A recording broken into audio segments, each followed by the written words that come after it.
volcanism or volcanicity, sudden endogenetic force, relates to eruption of gases and rock fragments along with. पहला question तो यहीं से ही बनेगा. What are the ejected matter in the episode of volcanism? हमारे दिमाग में रहता है volcanism मतलब lava got ejected. Of course it is. But is it only lava? No, it is not. There are three constituents that is getting ejected, erupted in the episode of volcanism. Trapped gases, rock fragments and lava. Lava, thanks to study of igneous rock, you are comfortable with. So I just put it here. I classify lava as mafic and felsic. You know I have written two categories because felsic can be matched up with intermediate, mafic can be matched up with ultramafic. ठीक है? Silica content, viscosity, I hope you are recalling. And mind that lava will be accounting for up to 80% of the compositional share of ejected matter. So lava is the most prominent constituent, no one is denying that. ठीक है? उसके बाद आता है gases and rock particles. So if I take up the reference of gases are technically called volatiles. Volatiles in the episode preliminary में question पूछा हुआ है. इस तरह के क्वेश्चन बिल्कुल थ्रो अवे मार्क्स क्वेश्चन होते हैं, आपके हाथ से जाने नहीं चाहिए. Gases as volatile principally includes water in its vapor form, carbon dioxide, sulfur dioxide as the principal gaseous constituent.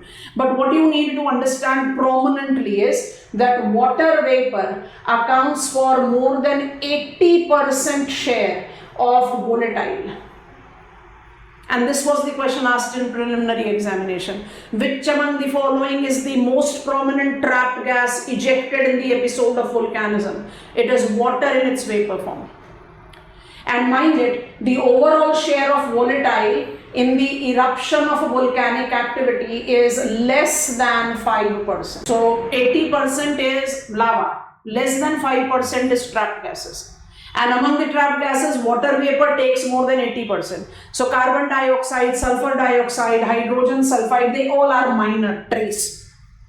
And comes in rock fragments. Rock fragments are collectively called pyroclast. Pyro term जो है वो Latin American term है. Pyro stands for something which is burning. And please recall clast. Are you recalling something that you have learned? Clast. Clastic, clast, so pyroclast, something that is burning and is broken rock material. What can be the source of pyroclast? It can be volcanic ash, it can be volcanic dust, it can be magma, lava that was ejected out as lava but eventually is falling as pebbles as it has got solidified. It can be blowing up of the existing one, any type. So pyroclasts are collectively referred into two prominent categories. One is called tephra. Tephra is collective term that has been applied to denote unconsolidated material. अब इसका texture कुछ भी हो सकता है. When I talk about tephra, because in preliminary examination you might encounter something as very specific. When you are writing answer, you can to some extent manipulate.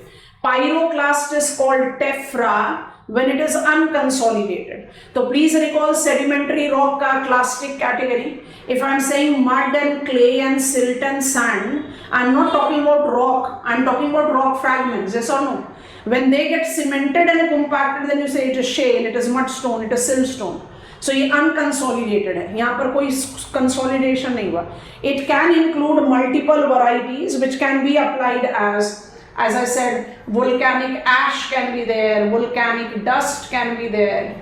You can incorporate lepili, you can incorporate cinder. मतलब different varieties of the constituent, unconsolidated. And we also represent, A कर देते हैं इसको, consolidated material. They can be identified as, just remember, tephra versus tufts. Tufts are consolidated. Consolidated can also have brachias. And tephra is unconsolidated.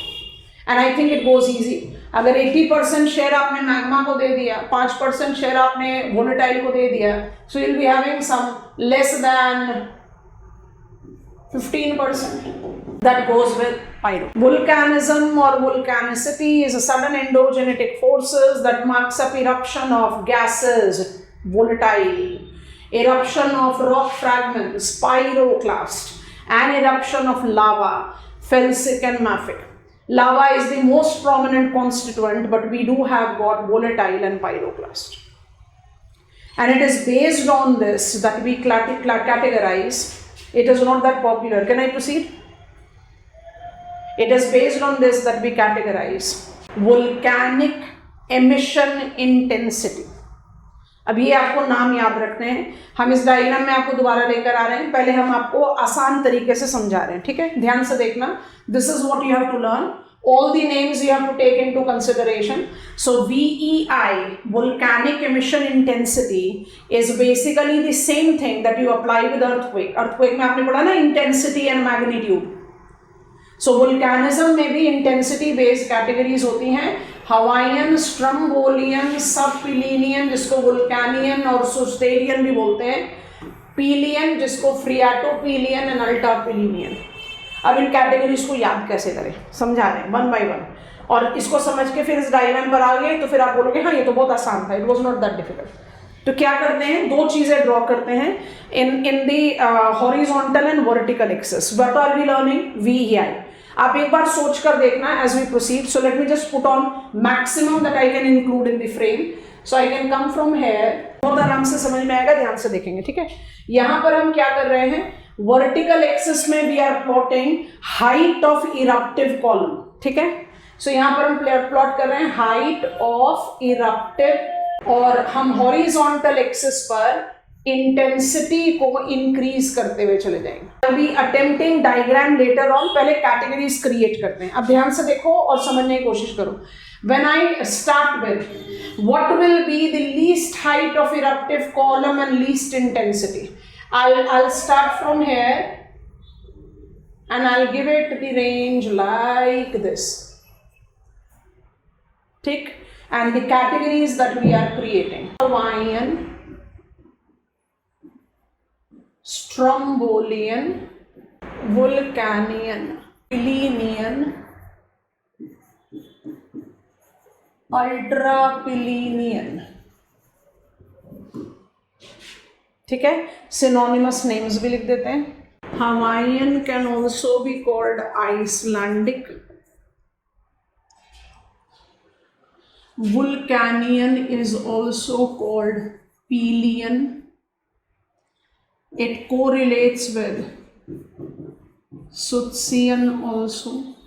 Pillenian activity is something that is violent and we are not adding the name to it, but ultrapillenian can be identified as phreatomagmatic. Phreatomagmatic. यहाँ पर आप चाहो तो एक और नाम add कर सकते हो, उसको हम बाद में ऐड करते हैं। कैटाक्लिस्मिक, चलो लिख देते हैं, कैटाक्लिस्मिक भी बोलते हैं इसको। I'm waiting for your word. When I talk about eruption as volcanism, what we take into account as principal ejected matter, magma. पर आपने hot water spring, geyser, fumarole, solfatara सुना है इनके बारे में? Hot water spring तो सुना होगा। When I take reference of ejection only of water, magma नहीं eject हो रहा, सिर्फ water eject हो रहा है, hot water, only steam of water, or it is just the combination of both of them, उस तरह के ejection को आप phreatic ejection बोलते हो। phreatomagmatic का मतलब क्या हो गया, water के साथ magma भी eject out हो रहा है, ठीक है? I'll come back to this graphical representation and also my diagram, but please understand it like this. What is Hawaiian type of activity? Hawaiian type of activity is the activity, and this is how I'll be comparing it, so it will become very easy for you to visualize. Hawaiian, Strombolian, Vulcanian, which is also called Pelian, and this is Pillenian. अल्ट्रापिलीनियन रह गए, उसको थोड़ी देर बाद बताते हैं। अब ध्यान से समझते जाओ हो क्या रहा है। Hawaiian is quietest type of activity, इतना क्वाइट कि जो ट्रैप्ड गैसेस है वो भी एकदम डाउन स्लोप रूल डाउन कर रहे हैं.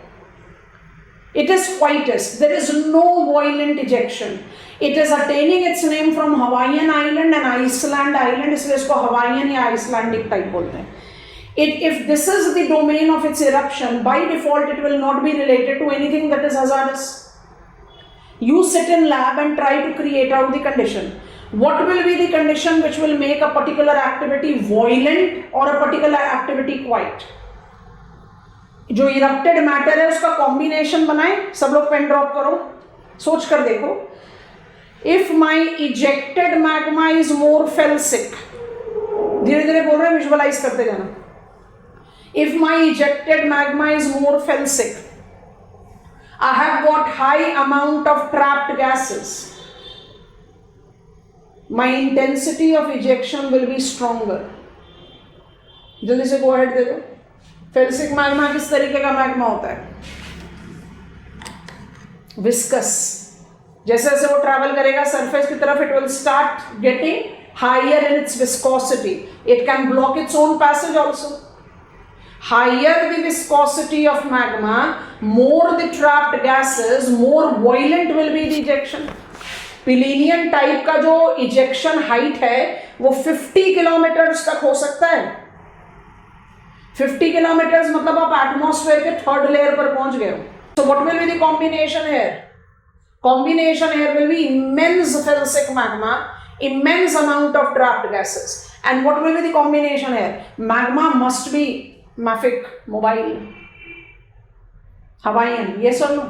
Mobile magma. आराम से बाहर निकल रहा है, कोई प्रेशर नहीं है. No trapped gases. So there is no condensation and precipitation. Strombolian is comparatively stronger. इसका मतलब वहाँ मैग्मा कंपोजिशन में सिलिका थोड़ा ज़्यादा होना चाहिए. इसका मतलब it must be correlated with higher amount of trapped gases. But the intensity of ejection is not that great, and that is the reason with Strombolian I largely don't experience condensation and precipitation. भाई हम climate की बात क्यों कर रहे हैं यहाँ पर? क्योंकि याद करोगे कि वॉलेटाइल में सबसे प्रोमिनेंट कॉन्स्टिट्यूएंट वाटर वेपर है, और वाटर वेपर को when we throw at greater height it will be subjected to cooling and condensation. So now please concentrate on these two figures. When I compare Vulcanian and Pillenian, Vulcanian, Pillenian में बहुत great height तक आप water vapor को throw करते हो, इसलिए in both the cases you experience condensation and precipitation. दोनों ही case में experience करते हैं. However, it is with Vulcanian, Pillenian that we experience lahar. लाहार किसको बोलते हैं? Lahar is down slope movement of water saturated pyroclast. Water कहां से आया? प्रेसिपिटेशन हुआ. पायरोक्लास्ट कौन से हो गए? जो वाटर सैचुरेटेड होंगे. क्या बोले उसको? तेफ्रा बोले, कफ बोले, ब्रेसियास बोले.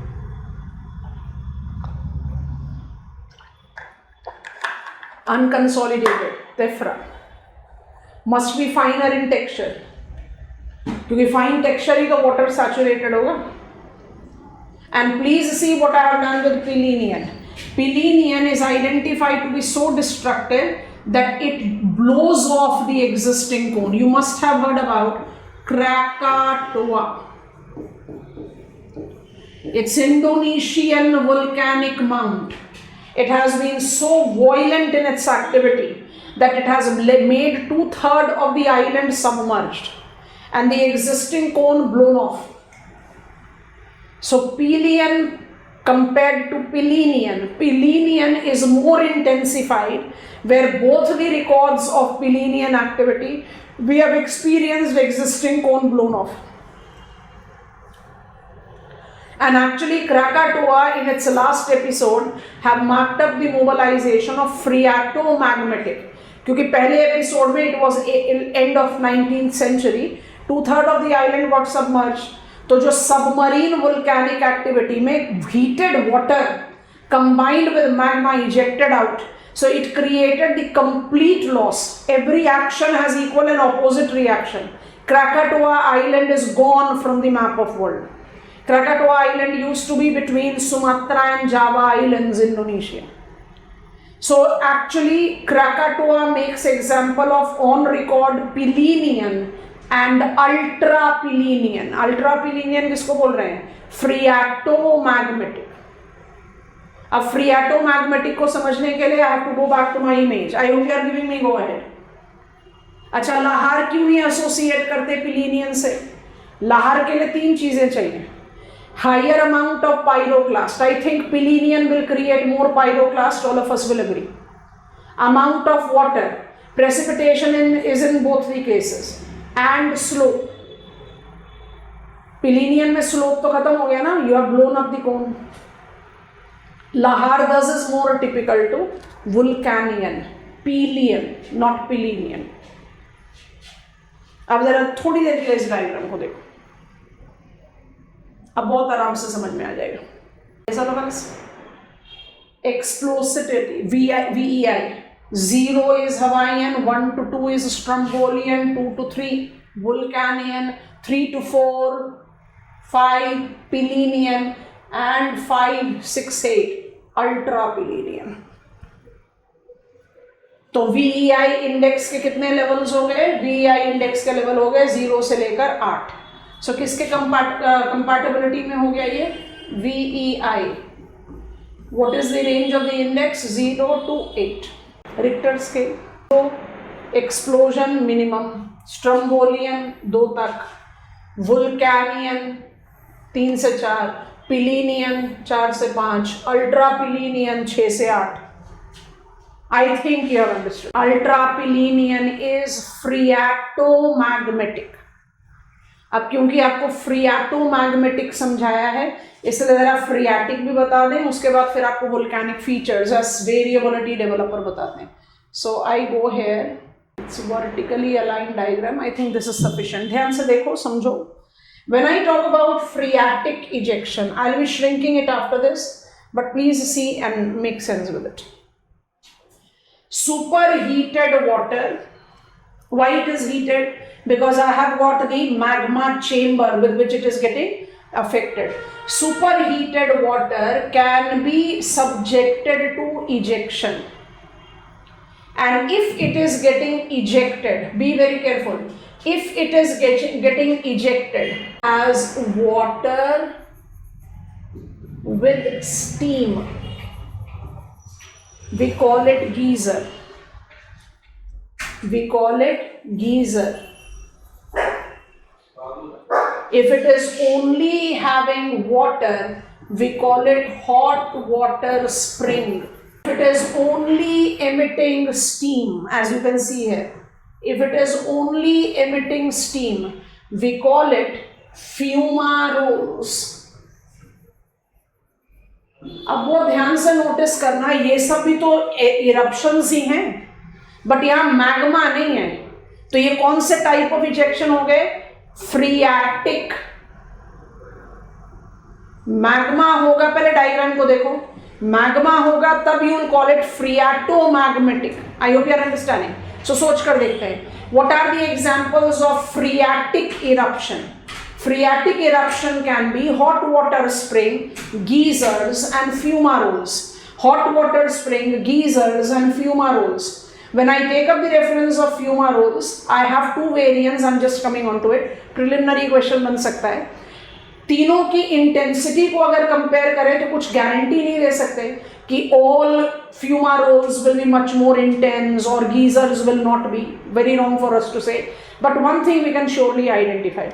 If it is hot water spring, then eruption intensity will be weakest. Diagram को देखो, हम डायग्राम को श्रिंक कर दे रहे हैं. आप पूरा डायग्राम को देखिए, ध्यान से देखेंगे, और the statement that I am making you please try and understand it. थोड़ा सा जूम अप कर देते हैं. मैग्मा चेंबर हमने आपको बताया था. अब आप बॉटम को ध्यान से देखो, ठीक है? अब विजुअलाइज करने की कोशिश करो. Slightly scrolling it down. I think this is visible now. अब ध्यान से सोचते हैं. Phreatic ejection is related to water. Magma नहीं इजेक्ट आउट हो रहा. अगर मैग्मा इजेक्ट आउट हो जाएगा तो उसको क्या नाम देंगे? फ्रीएटोमैग्मेटिक. ये तो समझ में आ गया. व्हाट इज फ्रीएटिक इजेक्शन के 3 type? One is called geyser, one is called fumaroles, one is called hot water spring. इन तीनों का डिफरेंस भी विजुअलाइज हो गया. अब जरा ध्यान से सुनना. I am coming to my board. Ejected और इरप्टेड, ठीक है, इसको आप फ्रीआर्टिक बोलते हो. ये तो हमने देख लिया. Heated ground water. अच्छा, फ्रीआर्टिक के जो आपके डायमेंशंस बने वो क्या क्या बने? पहला बनेगा हॉट स्प्रिंग, तो हम बाय डिफॉल्ट वीकेस्ट बोल सकते हैं इंटेंसिटी ऑफ इजेक्शन में, क्योंकि इससे पानी बाहर आ रहा है ना. जहां पर स्टीम अटैच कर दोगे वहां तो इंटेंसिटी बढ़ जानी चाहिए. तो एक आइडियल, माने हमेशा स्टैंडर्ड नहीं हो सकता, वेरिएशन हो सकता है, but I am sitting in lab and talking about. इससे थोड़ा सा ज्यादा इंटेंस क्या हो जाएगा? गीजर. और उससे थोड़ा सा और ज्यादा इंटेंस क्या हो जाएगा? फ्यूमारोल्स. ठीक है, एक आइडियल कॉम्बिनेशन बनेगा. क्यों? This is water only, this is water with steam and this is steam only. इससे ज्यादा आसान नहीं बना सकते बच्चों. समझ में आ गया बिल्कुल आराम से. अब फ्यूमारोल्स के दो वेरिएंट होते हैं. वो दोनों वेरिएंट हमारे लिए हो सकता है कि एक क्वेश्चन फ्रेम में आ जाए. तो fumaroles can be categorized as solfatara, ये बड़ा पॉपुलर नाम है, and it can also be mofette. आपको फ्यूमारोल का जो बेसिक कैरेक्टरिस्टिक्स है वो तो पता चल ही गया, that it is only steam. तो जब सोल्फतारा होता है दैट इज सल्फर रिच, माने आपके स्टीम जो है वो सल्फर रिच है, बिल्कुल येलो कलर का एक ग्रेडेशनल मैटर तैयार कर देता है.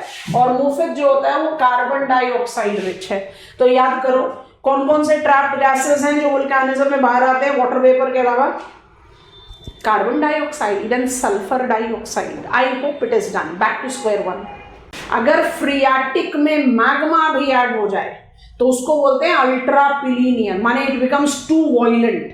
और वो उसका VEI स्केल क्या हो सकता है? 6 से 8. I think this is done. I am repeating. हम जब भी अर्थक्वेक की बात करते हैं तो intensity and magnitude comes very spontaneous, because earthquake, Richter scale, very commonly covered in our newspapers.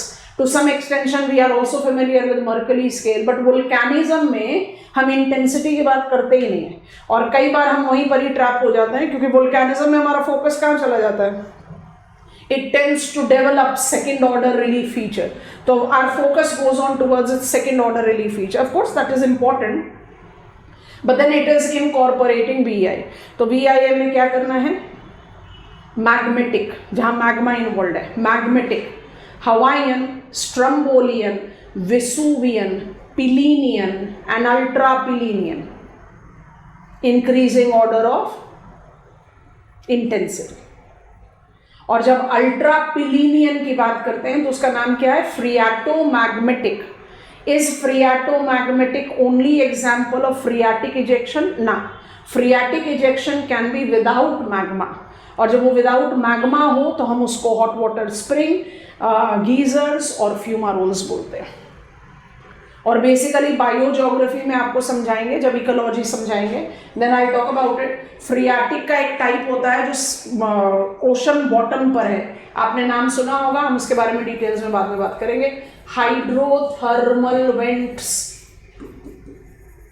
ये कहाँ होते हैं? ओशन बॉटम पर. Hydrothermal vents are the habitat for chemotrophs. Chemotrophs are different from phototrophs. Phototrophs and chemotrophs both are producer, but chemotrophs are not primary producers. So we'll talk about that in details. So phreatic hydrothermal vents भी हो सकते हैं in the benthic habitat of oceanic aquatic domain. Benthic का मतलब होता है deep, 4000 meters deep.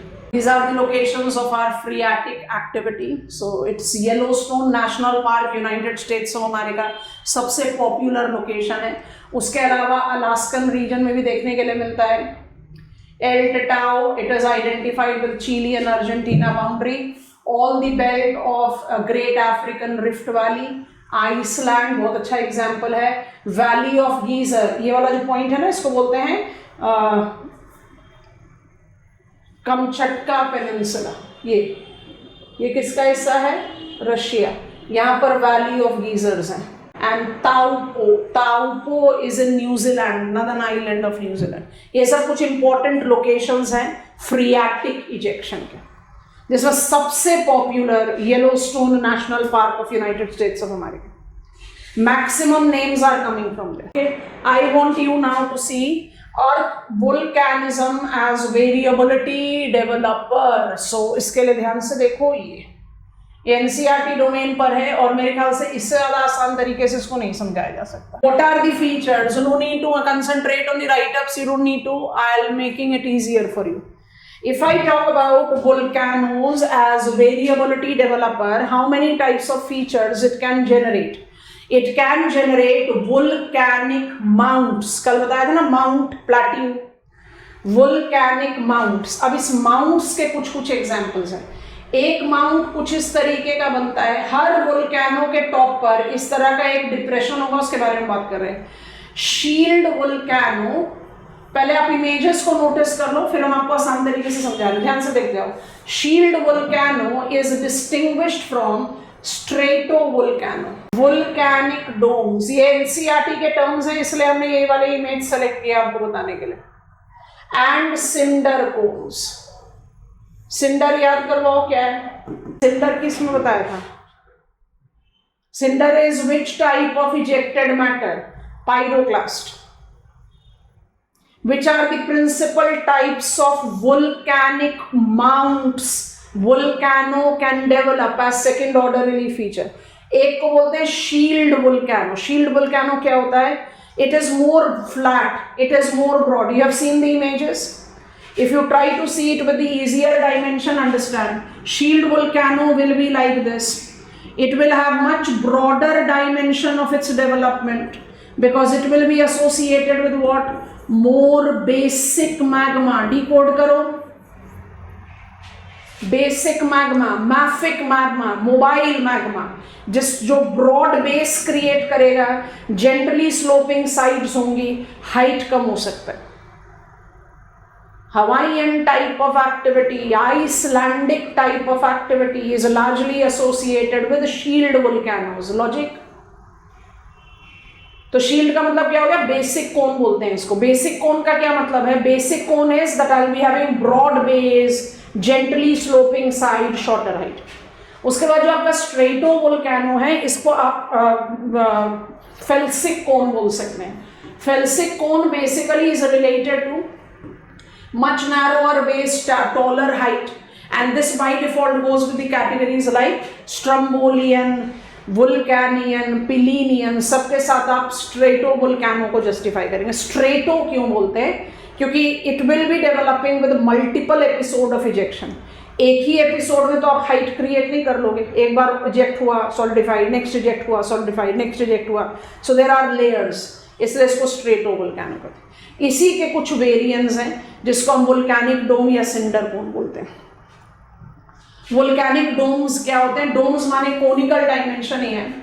इनको लावा डोम्स भी कहा जाता है. They are developed when the magma in first episode was highly felsic and eventually have created out the development of the feature which is oriented towards a dimension of felsic largely missing. और cinder cone जो है वो पायरोक्लास्ट domain होते हैं. Cinder तो नाम से ही पता चल रहा है. So how many types of cones, volcanic cones, that we identify to be developed as second order relief feature by volcanism. It is shield volcano, it is stratovolcano. Principally यही दो है. स्ट्रेटोवोल्केनो के वेरिएंट हो सकते हैं. डोम वोल्केनो जहां पर पायरोक्लास्ट नहीं मिले, और सिंडर कोन जहां पर पायरोक्लास्ट का dominance. Is this the only feature that I develop by volcanism. नहीं, फिगर नहीं है हमारे पास, इसलिए हम आपको यहीं पर ही समझा दे रहे हैं. ध्यान से समझ लो. अगर बेसिक कोन ऐसा बनता है जहां पर flat top and gently sloping, इस तरह का फिगर बन रहा है, ये आपका बेसिक कोन है, तो आपका लावा प्लाट्यू ऐसा बनेगा. This is lava plateau. Lava plateau is called basaltic tableland. So it doesn't have conical dimension to it. Maharashtra plateau of our country is very good example. You can see map of South America to notice Borborema plateau. There is also a plateau, lava plateau example. So what are the relief features that volcanism can develop? Volcanism develops lava plateaus, volcanic cones. Volcanic cones के कौन कौन से variety हो सकते हैं? Shield, strato. Strato के दो variants ले लो. One is called volcanic dome and one is called cinder cone. Do not complete the list of the feature because जब आप volcanism की बात करते हो तो without this you cannot complete. And here it comes. Crater caldera. बहुत popular है, बहुत बार सुना है. इनको कंपेयर करके देखो, ये आ गया आपके एक्टिविटी के साथ. Always remember, at the top of a volcanic cone, at the top of the volcanic cone there is always a depression that gets created. Magma eject out होगा, वो इजेक्ट आउट होकर चारों तरफ से जब डिसेंड करेगा तो अगर आप एपेक्स से व्यू देखोगे तो it tends to create a depression at the top of the active volcanic mount. So depression at top of lava cone is called crater. It stands synonymous to construction of cone. जैसे जैसे कोन बनेगा वैसे वैसे crater बनेगा. Crater when cone gets destructed, जरा ध्यान से देखना, आपका ओरिजिनल कोन जो है उसने अपनी पूरी हाइट खत्म कर दी, डिस्ट्रक्ट हो गया. Visualised,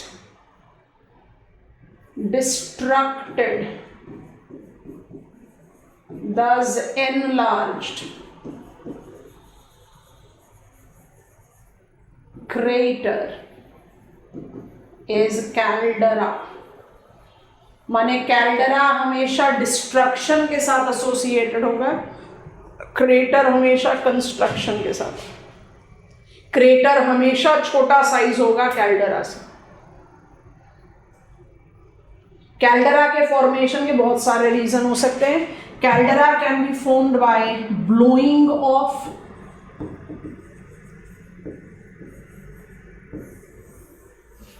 can be caused by erosion, can be caused by collapse. किसी भी तरीके से बन सकता है, बट हमेशा याद रखेंगे कि enlarged crater is caldera. Size नहीं बना सकते. Natural uncontrolled environment में you cannot say this much of the diameter will make me crater or this much of the diameter will make me caldera. No. Crater is synonymous to the construction of volcanic mount and caldera is with the destruction of volcanic mount. तो जब भी आप volcanic features के बारे में बात करते हैं तो crater caldera comes up as something very prominently defined. And the final thing that we have to talk about, I have got image, I'll be showing you there, but I'll make the things more visualizable for you. Please recall, igneous rock was classified as extrusive and intrusive. Intrusive के बारे में बात कर रहे हैं. Plutonic features. Volcanism जो है plutonic features भी डेवलप करता है. अब plutonic features को समझने के लिए बड़ा बेसिक सा इंफॉर्मेशन ले लो, उसके बाद सारा पॉइंट बड़ा आराम से हो जाएगा. I'll be showing up the formal image. ये इमेज बड़े आराम से सारे ही टेक्स्ट बुक्स में अवेलेबल हैं जहाँ पर आप volcanism पढ़ोगे. बट उसको विजुअलाइज करने के लिए क्या कर रहे हैं, डायग्राम बनाओगे तो डायग्राम का कोई एक पर्टिकुलर रूल है, उस रूल के बारे में थोड़ी देर बाद बात करते हैं. पहले जल्दी से इंटीरियर्स ऑफ लिथोस्फेयर को उसका ओरिजिनल डायमेंशन दे देते हैं और उसके बाद आगे बढ़ते हैं. So what we are trying to understand is that magma is source from magma chamber and magma chamber is warmer interiors of the earth below lithosphere. Magma का अल्टीमेट ऑब्जेक्टिव है कि भाई ट्रैवल करके सरफेस पर आओ, और अगर वो ट्रैवल करके सरफेस पर आकर इजेक्ट आउट कर जाता है, it can definitely develop multiple types of volcanic features जो हमने पढ़ लिया. बट नेचुरली ये भी तो हो सकता है कि magma get solidified within, है ना. अगर मैग्मा विद इन सॉलिडिफाई कर जाएगा तो क्या होगा. अब बहुत ध्यान से देखते जाना और समझते जाना. इन द लोएस्ट और the inner most part, purposefully ऐसे डेवलप कर रहे हैं, in the lowest and innermost part of the lithosphere magma tends to occupy complete host rock. आप क्या कर रहे हो, होस्ट रॉक को आपने लगभग पूरा मेल्ट कर दिया और आप उसकी जगह को ऑक्यूपाई कर लेते हो. हम जानबूझ के थोड़े से होस्ट रॉक को छोड़ देते हैं. इस तरह के जो एक्सटेंसिव फीचर्स होते हैं उनको हम बोलते हैं बैथोलिथ. और बैथोलिथ का जो स्मॉलर एक्सटेंशन होता है उसको बोलते हैं स्टॉक. और बैथोलिथ और स्टॉक के बीच में जो आपके नॉन रिमूव्ड ओरिजिनल रॉक्स रह गए, जिसको हमने यहाँ और यहाँ छोड़ दिया, मतलब जो ओरिजिनल रॉक्स थे जिसको आप मेल्ट नहीं कर पाए वो बच गए, वो यहाँ बच गए हैं, उनको आप क्या बोलते हो, उनको आप बोलते हो जेनोलिथ्स. यहाँ पर लिख देते हैं. इसके अलावा जब आपने बात करनी है अदर प्लूटॉन्स की तो उसको कैसे जस्टिफाई करते हैं, ध्यान से देखो. 1 डायग्राम ईच बना रहे, ज्यादा नहीं बना रहे. तो if I solidify vertically, if I solidify horizontally, if I solidify in shape of a dome, 3 he categories होते हैं. और आप इसको लिंक कर दो यहाँ से तो बाई डिफॉल्ट ये आपका जो फीचर बनाया आपने सरफेस पे वो तैयार हो गया. ये चलो फर्स्ट अब ध्यान से नोटिस करेंगे नाम. So I am writing the name. I am called dike. I am also spelled D-I-K-E. I am called sill and I am called laccolith. इससे आसान तरीके से नहीं समझ सकते. ये सब के सब क्या है, plutonic feature. They are categorised as tabular and massive. Massive जो कि एकदम बड़े साइज के होते हैं, इसको छोड़ दो. Tabular is categorized as NCERT information, concordant and discordant. Go ahead दोगे फिर concordant और discordant आप हमें बताना. आपके हिसाब से what should be the crystal size of the plutonic features of volcanism? Phenolitic, phenolitic. जल्दी बताओ. P और A भूल गए. रेट ऑफ कूलिंग क्या होगा, स्लो होगा कि फास्ट होगा? इंटीरियर्स में रेट ऑफ कूलिंग क्या होना चाहिए, स्लो होगा ना. स्लो होने से कौन सा टेक्सचर बनेगा, visible, phaneritic. Are we done with this? इसको पहले डिकोड कर लो, कंकॉर्डेंट, डिस्कॉर्डेंट. फिर हम आपको एक फॉर्मल इमेज दिखाते हैं, बट हमारा इमेज ज्यादा इंफॉर्मेटिव है. खुद से बना देने से क्या होता है, क्लैरिटी आ जाती है कि अच्छा we are talking about this. Think about it. When I talk about tabular, tabular माने वो प्लूटॉन जिनकी अलाइनमेंट को आप जज कर पाते हो. So alignment, tabular. So see sill. Sill is horizontally bedded solidified magma. See dike, it is vertically bedded. अच्छा, horizontally bedded. Is it in accordance to the bedding of lithosphere? Concordant tabular features are horizontally aligned pluton, which is par excellent concordant, sill. Discordant will be perpendicular, near perpendicular to the bedding rock, which is par excellent discordant, dike. Concordant हमेशा match करेगा sill से, discordant हमेशा match करेगा dike से. Why batholith and stock are not listed है, खुद से देखो. batholith और stock इतने बड़े साइज के हैं कि it becomes very difficult for us to understand कि वो उनकी बेडिंग क्या है, horizontal बेडिंग है कि vertical बेडिंग है. तो हमको आराम से किस कैटेगरी में डाल देते हैं, मैसिव. मैसिव कौन से हुए, जिन्होंने होस्ट रॉक को लगभग पूरा रिप्लेस कर दिया. होस्ट रॉक के जो बचे हुए टुकड़े बच गए उनको क्या बोलते हो, xenoliths. So what are xenoliths? Xenoliths are remains of host rock.